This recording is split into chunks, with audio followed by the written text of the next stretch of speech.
আসসালামু আলাইকুম বন্ধুরা, দেখেন স্যামসাং A51 এর ডিসপ্লেটা ভেঙে গেছে।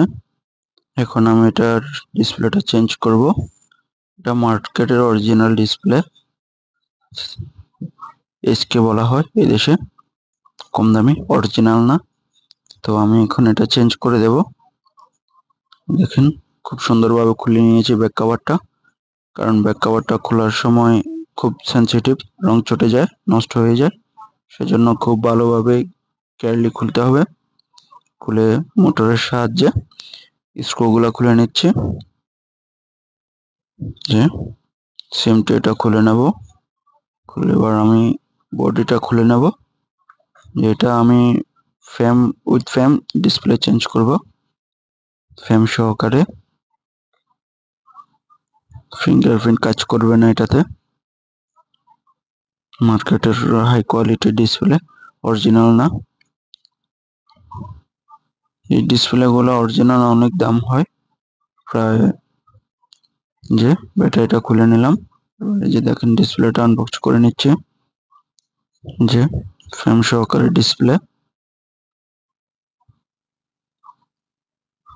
এখন একটু আটা দিয়ে নেব, যাতে এগুলো লড়াছাড়া ডিসকানেক্ট না হয়, সেজন্য।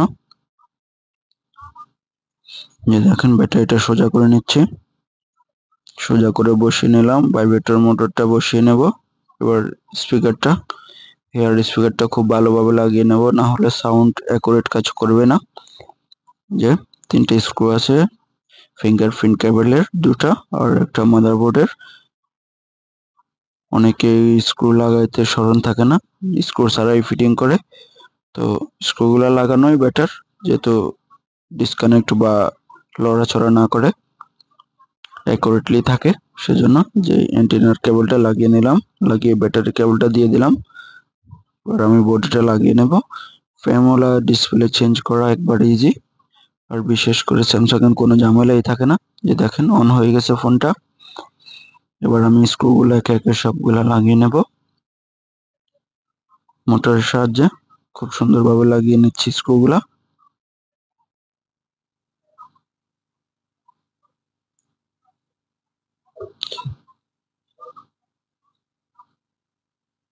স্যামসাং এর যদিও স্ক্রু কম থাকে।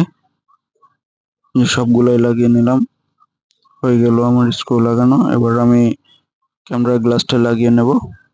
লাগিয়ে এবার আটা লাগিয়ে নেব ব্যাক কভারটায় চারপাশে ভালো করে। আটা লাগানো শেষ। এবার আমি সুন্দর করে বসিয়ে রাবার পেঁচিয়ে নেব।